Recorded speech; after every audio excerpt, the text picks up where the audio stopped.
नमस्कार, स्वागत है आप सभी का IB स्टार न्यूज में और मैं हूं आपके साथ जुबैर चौधरी। वक्त तो चला है हमारी देवभूमि का, जहां सबसे पहले बात देहरादून में केंद्रीय पर्यावरण मंत्री की सीएम धामी से मुलाकात की कर लेते हैं। आपको बता दें कि केंद्रीय पर्यावरण मंत्री भूपेंद्र यादव 2 दिवसीय दौरे पर उत्तराखंड में हैं। देहरादून में सीएम पुष्कर सिंह धामी से पर्यावरण और जलवायु पर्यावरण मंत्री भूपेंद्र यादव ने मुलाकात की।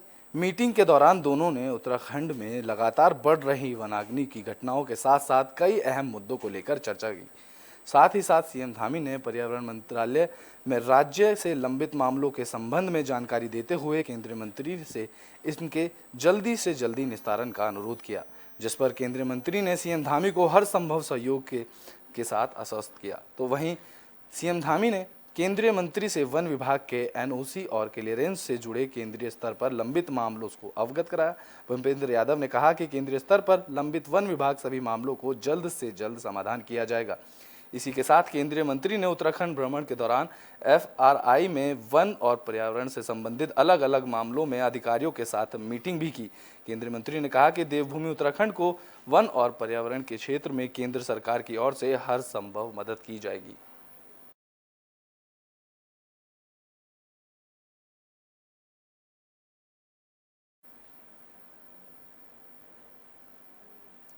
तो केदारनाथ के रावल ने सीएम पुष्कर सिंह धामी से देहरादून जाकर मुलाकात की। आपको बता दें कि केदारनाथ धाम के रावल सीएम आवास पर पहुंचे, जहां पर उन्होंने सीएम धामी से मुलाकात की। मुख्यमंत्री आवास में केदारनाथ धाम के रावल श्री भीमा शंकर लिंग ने भेंट की। मुख्यमंत्री ने इस अवसर पर उनका आशीर्वाद लिया। साथ ही 6 मई को केदारनाथ धाम के कपाट खोलने के समेत कई विषयों पर चर्चा हुई। इस अवसर पर कैबिनेट मंत्री गणेश जोशी और विधायक मोहन सिंह मेहरा भी मौजूद रहे।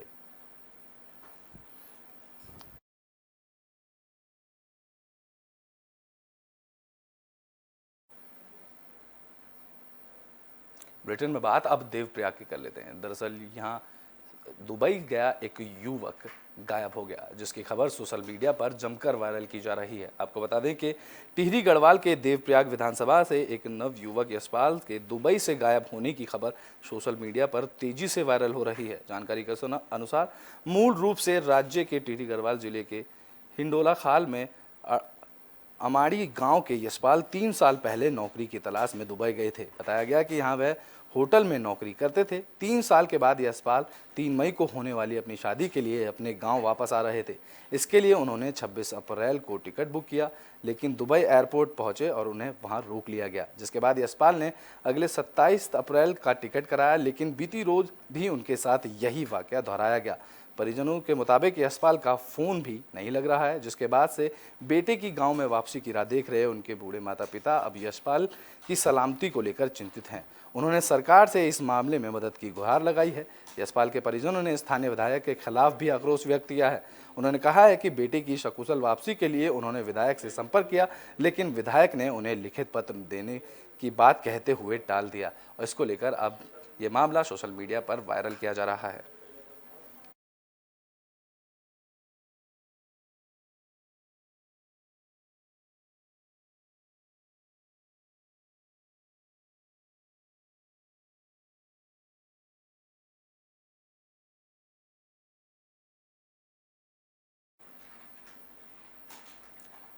ब्रिटेन में बात अब आम आदमी पार्टी की कर लेते हैं। दरअसल आम आदमी पार्टी ने दीपक बाली को नया प्रदेश अध्यक्ष बनाया है। इसको लेकर आम आदमी पार्टी के प्रदेश कार्यालय में शुक्रवार को प्रेस कॉन्फ्रेंस की गई, जिसमें उत्तराखंड के कार्यकारिणी भंग होने के बाद अब आम आदमी पार्टी के नए प्रदेश अध्यक्ष का ऐलान किया जा चुका है। दीपक बाली को पार्टी का नया प्रदेश अध्यक्ष बनाया गया है। आम आदमी पार्टी के प्रदेश कार्यालय में आयोजित प्रेस कॉन्फ्रेंस में प्रदेश प्रभारी दिनेश मोहनिया ने प्रदेश अध्यक्ष के लिए दीपक बाली के नाम की घोषणा की। साथ ही प्रदेश अध्यक्ष दीपक बाली ने दावा किया कि उत्तराखंड में आम आदमी पार्टी मजबूती के साथ अब तीसरे विकल्प के रूप में जनता के सामने खुद को पेश करेगी। वहीं आप प्रभारी मोहनिया ने कहा कि आप पार्टी काम करने वाली पार्टी है। जिस तरीके से पार्टी ने प्रदेश की सभी 70 विधानसभा सीटों पर चुनाव लड़ा, उससे जाहिर है कि जनता ने पार्टी को स्नेह दिया है। बता दें कि दीपक बाली काशीपुर से विधानसभा चुनाव लड़ चुके हैं। दीपक बाली कैंपेनिंग कमेटी के अध्यक्ष भी रह चुके हैं। विधानसभा चुनाव में मिली हार के बाद गुरुवार को आम आदमी पार्टी की प्रदेश में संगठन समेत कई इकाइयों को भंग कर दिया गया था। प्रदेश प्रभारी दिनेश मोहनिया ने ट्वीट कर यह जानकारी दी थी। अब आम आदमी पार्टी को अपना प्रदेश अध्यक्ष मिल चुका है।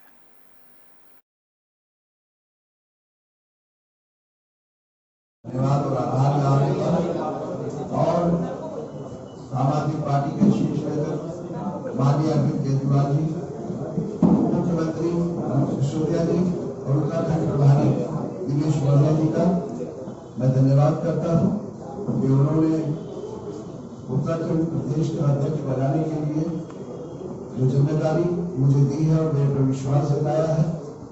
मैं पूरा प्रयास करूंगा कि इस जिम्मेदारी पर खरा हो।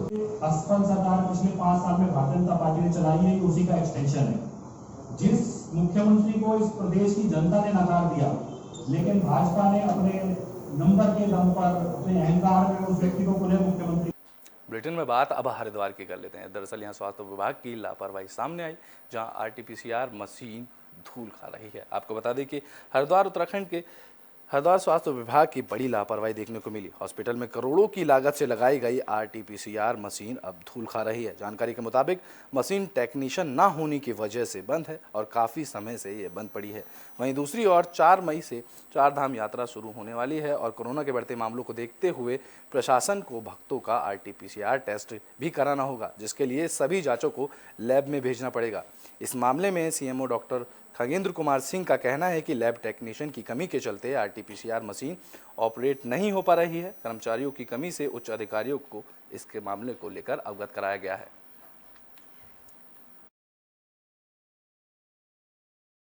PCR के लिए जो है आप बता रहे हैं, RT-PCR लैब चलाने में हमें कम से कम 7 से 8 LT की जरूरत पड़ती है, लैब टेक्नीशियन की, जो ये कोविड के दौरान रखे गए सबको हटा दिए गए हैं। तो RT-PCR टेस्टिंग हमारे कुछ कम हो रही है लेकिन कम हो रही है, जितना होना चाहिए उतना नहीं हो रही है। और अगर मैन पावर हमें नहीं मिलेगा तो हम इन लोगों को जो भी RT-PCR होंगे उसको हम पहले जैसे किया जाता है देहरादून मेडिकल कॉलेज या ऋषिकेश एम्स में वहाँ भेजना सुनिश्चित करेंगे। लगाई गई थी नहीं, मशीनें चल रही हैं, ऐसी बात नहीं मशीनें नहीं चल रही हैं, लेकिन उस हिसाब से रन नहीं कर पा रही है, चूँकि हमारे उसका कैपेसिटी 200 का ही है। बाजपुर शुगर मिल में आई परेशानियों को लेकर 3 सदस्यों की टीम गठित की गई है, जिसको लेकर तीनों सदस्यों की टीम बाजपुर मिल पहुंची। आपको बता दें कि बाजपुर चीनी मिल के पेराई सत्र में आई दिक्कतों की जांच के लिए शुगर फेडरेशन के निर्देश पर 3 सदस्यों की टीम बनाई गई है। तो वहीं 3 सदस्यीय टीम जांच के लिए बाजपुर पहुंची, जहां जांच टीम की शुरुआती तौर पर किसानों से बात की और किसानों की समस्याओं की जानकारी ली। बता दें कि बाजपुर चीनी मिल के बीते पेराई सत्र में तकनीकी समस्याओं के चलते चीनी मिल की पेराई सत्र सही तरीके से नहीं चल पाया था, जिसमें चीनी मिल को काफ़ी नुकसान का सामना करना पड़ा था। इसी के चलते बाजपुर के किसानों की तरफ से चीनी मिल में आई दिक्कतों की जांच की मांग की जा रही थी, जिसके चलते शुगर फेडरेशन ने बाजपुर चीनी मिल की तकनीकी समस्याओं की जांच के लिए 3 सदस्यीय टीम का गठन किया। इस दौरान वह जांच टीम के अध्यक्ष विवेक प्रकाश ने बताया कि शुगर फेडरेशन के निर्देश पर जांच टीमों का गठन किया गया, जिसमें चीनी मिल की तकनीकी समस्याओं की जांच की गई। उन्होंने कहा कि जो समस्याएं सामने आएंगी उनकी रिपोर्ट बनाकर फेडरेशन को भेजी जाएगी, जिससे समय पर चीनी मिल की समस्याओं को समाप्त किया जा सके। शुगर फेडरेशन ने जो इस साल जो बाजपुर शुगर फैक्ट्री है काफ़ी बंदी काफ़ी रही है और न चल पाने के कारणों के लिए जांच के लिए एक कमेटी बनाई है, जिसका मैं अध्यक्ष हूँ। और कमेटी मेरे साथ जो है ट्यूवाला के इंजीनियर साहब हैं और चीफ केमिस्ट साहब हैं पीछा के, तो तीनों कमेटी बनी है और जांच करेंगे कि किस कारण से फैक्ट्री जो है निकल पाई है, कमी कहाँ लगाई है और क्या क्या इसमें समस्या प्रॉब्लम्स आई हैं, उनका लिस्टिंग की जाएगी और उनको जो है रिपोर्ट दी जाएगी फेडरेशन को। बुलेटिन में बात अब देहरादून की कर लेते हैं। यहाँ मसूरी विकास प्राधिकरण की समीक्षा बैठक की गई। इस बैठक में अहम फैसले लिए गए। आपको बता दें कि शहरी विकास मंत्री प्रेमचंद्र अग्रवाल की तरफ से विधानसभा स्थित सभा कक्ष में मसूरी देहरादून विकास प्राधिकरण के कार्यों की समीक्षा बैठक की गई।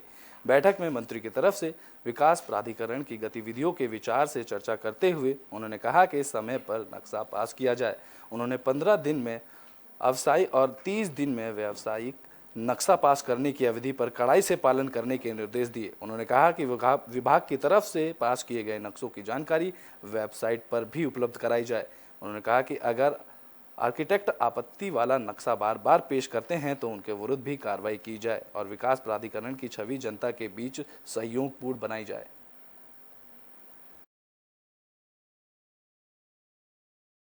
एक टोल फ्री नंबर में इसमें अभी, क्योंकि अभी मैं प्राथमिक बैठकें ले रहा हूँ और कोशिश करेंगे, हम टोल फ्री नंबर जारी करेंगे जिसके आधार पे जो भी शिकायत आएगी, जो मेरे तक भी आएंगी और वरिष्ठ अधिकारियों तक भी आएंगी, और उसको भी तय करेंगे कि इस दिन तक इसको आप किसी भी तरह से क्लियरफाई करिए। जनता को यदि उसमें कहीं और कोई दिक्कत है तो जनता को बताया जाना चाहिए। यानी कि समस्या यदि है तो समस्या का मतलब समस्या बढ़ाना नहीं है, समस्या का मतलब समस्या घटाना है। तो आने वाली 3 मई को 4 धाम यात्रा शुरू की जाएगी, जिसको लेकर पुलिस ने पूरी तैयारियां पूरी कर ली हैं। आपको बता दें कि 3 मई से 4 धाम यात्रा शुरू हो रही है, जिसके लिए उत्तराखंड पुलिस महकमा पूरी तरह से तैयार है। 4 धाम यात्रा को लेकर पुलिस मुख्यालय की ओर से सभी तैयारियां पूरी कर ली गई हैं। बता दें कि यात्रा की शुरुआत से लेकर समापन तक पुलिस महकमा पूरी तरह से चुस्त और दुरुस्त रहता है। यही वजह है कि पुलिस मुख्यालय की ओर से अपनी सभी तैयारियों को अंतिम रूप दे दिया गया है। 4 धाम यात्रा के दौरान सुरक्षा व्यवस्था से लेकर यातायात को कंट्रोल करना पुलिस के लिए एक बड़ी चुनौती रही है। इस बार पुलिस प्रशासन ने खुद को बेहतर साबित करने की बात कही है। यात्रा मार्ग में कुछ हिस्सों में सड़कें सिंगल लेन की हैं, जिससे लेकर यातायात व्यवस्था में कुछ परेशानियां आ सकती हैं। वहीं अब पुलिस मुख्यालय की ओर से जारी आदेश के अनुसार व्यवस्थित पार्किंग सुविधा का भी चिन्हितकरण किया जा रहा है, जिससे यात्रा में आने वाले लोगों को बेहतर पार्किंग की व्यवस्था मिल सके।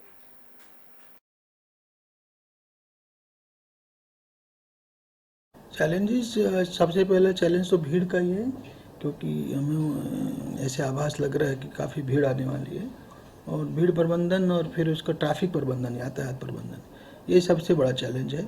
और जो नेक्स्ट फेज में आपदा का चैलेंज हर साल आता ही है बरसातें शुरू होने पे, तो मिड जून के बाद वो वाला चैलेंज भी है। तो इन तीनों के लिए हम तैयार हैं अपनी ओर से। यद्यपि ट्रैफिक में अगर बहुत ज़्यादा भीड़ आती है, विशेषकर केदारनाथ में, तो ट्रैफिक में थोड़ी दिक्कत आने की संभावना है, क्योंकि रुद्रप्रयाग से सोनप्रयाग तक अभी रोड सिंगल ही। 3 मई को शुरू होने वाली 4 धाम यात्रा को लेकर पहला जत्था हरिद्वार से रवाना हो चुका है।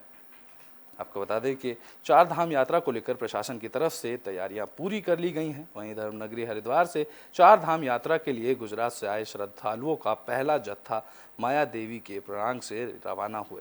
यात्रियों को 4 धाम यात्रा के रवाना करने के लिए प्रदेश सरकार के प्रतिनिधि के रूप में पूर्व कैबिनेट मंत्री स्वामी यतीश्वरानंद मौजूद रहे। वहीं 4 धाम यात्रा को जाने वाले पहले जत्थे में गुजरात से आए जोशी परिवार के लगभग 40 लोग शामिल हुए। 4 धाम यात्रा को लेकर जहां व्यापारी उत्साहित नजर आ रहे हैं, तो वहीं यहां पहुंच रहे श्रद्धालुओं में भी खासा उत्साह देखने को मिल रहा है।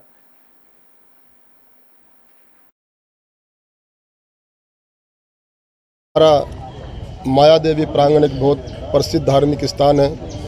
वहाँ से 4 धाम यात्रा का शुभारंभ किया गया है, और सबसे पहला दल जो हमारा 4 धाम यात्रा में जा रहा है हरिद्वार से, वो गुजरात के हमारे श्रद्धालु हैं, और सरकार ने सारी व्यवस्थाएं पूरी कर ली गई हैं। माननीय मुख्यमंत्री जी और हमारे पर्यटन मंत्री जी लगातार किसी भी यात्री को किसी भी प्रकार की कोई दिक्कत ना हो। और हम यहाँ पर 4 धाम यात्रा के लिए आए हैं, और ये हमारी 4 धाम की यात्रा तीसरी दफ़ा है। हम हैट्रिक लगाएंगे। हरिद्वार में हम 5 बार आए हैं, काफ़ी बढ़िया, अच्छा है, काफ़ी बहुत मज़ा आता। 4 धाम यात्रा पर जाने के लिए हमें बहुत हर्ष और खुशी है। हम 2 वर्ष से यात्रा नहीं हो पा रही थी, तीसरा वर्ष है कि यात्रा शुरू हुई है। और 2 साल से कोविड की वजह से यात्रा बंद थी। ब्रिटेन में बात अब उत्तरकाशी की कर लेते हैं। दरअसल यहाँ कांग्रेस के प्रदेश अध्यक्ष करण मेहरा उत्तरकाशी पहुंचे। आपको बता दें कि कांग्रेस के नवनियुक्त प्रदेश अध्यक्ष करण मेहरा अपने गढ़वाल क्षेत्र के भ्रमण के दौरान जिला मुख्यालय उत्तरकाशी पहुंचे, जहां कार्यकर्ताओं ने उनका गर्मजोशी के साथ स्वागत किया। इस दौरान कार्यक्रम में प्रदेश उपाध्यक्ष विजयपाल के साथ कार्यकर्ताओं से प्रदेश अध्यक्ष ने संवाद किया और विभिन्न मुद्दों पर चर्चा की। इस दौरान चुनावी समीक्षा पर भी चर्चा की गई। तो वहीं स्थानीय स्तर को लेकर प्रदेश स्तर तक चुनावी रणनीति पर कांग्रेस कार्यकर्ताओं ने प्रदेश अध्यक्ष के सामने अपनी बात रखी। प्रदेश उपाध्यक्ष पूर्व विधायक उनके समक्ष क्षेत्रीय मुद्दों को लेकर साथ ही उनके तमाम कार्यकर्ताओं की बात को रखा, जिन्होंने हर पल निस्वार्थ भाव से पार्टी को हर एक परिस्थितियों में मजबूत देने का कार्य किया। इस दौरान उन्होंने कहा कि कार्यकर्ताओं का सम्मान उनकी पहली प्राथमिकता है।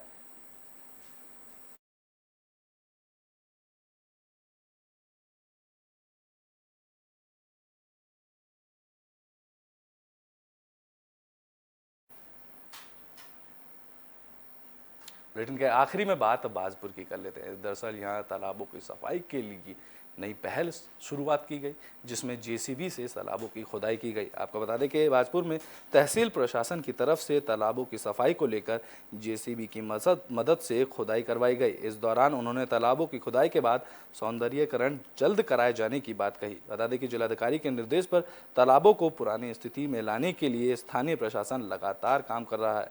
इसी के चलते बाजपुर के ग्राम बांसखेड़ा में तहसीलदार राजेंद्र सनवाल ने राजस्व विभाग की टीम के साथ जेसीबी की मदद से तालाबों की खुदाई कराई। इस दौरान तहसीलदार राजेंद्र सनवाल ने बताया कि तालाबों के अतिक्रमण हटाने और तालाबों की साफ सफाई करने के लिए उच्च अधिकारियों से निर्देश प्राप्त हुआ है, जिसके चलते तालाबों की खुदाई की जा रही है। साथ ही उन्होंने बताया कि ब्लॉक के माध्यम से तालाबों का सौंदर्यीकरण कराया जाएगा। उन्होंने बताया कि बाजपुर में करीब 51 तालाब हैं, जिनमें से 5 तालाबों की खुदाई कराई जा चुकी है।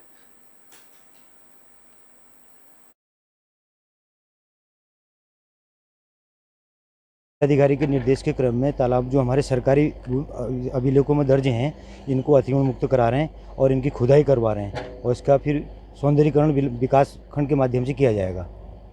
तहसील बाजपुर में हमारे चकबंदी और उसमें लगा के 51 तालाब हैं। अभी तक हम लोगों ने 4-5 तालाबों को खुदवा दिया गया। हमारी देवभूमि में अभी के लिए बस इतना ही। देश और दुनिया की तमाम खबरों के लिए देखते रहें एबी स्टार न्यूज़।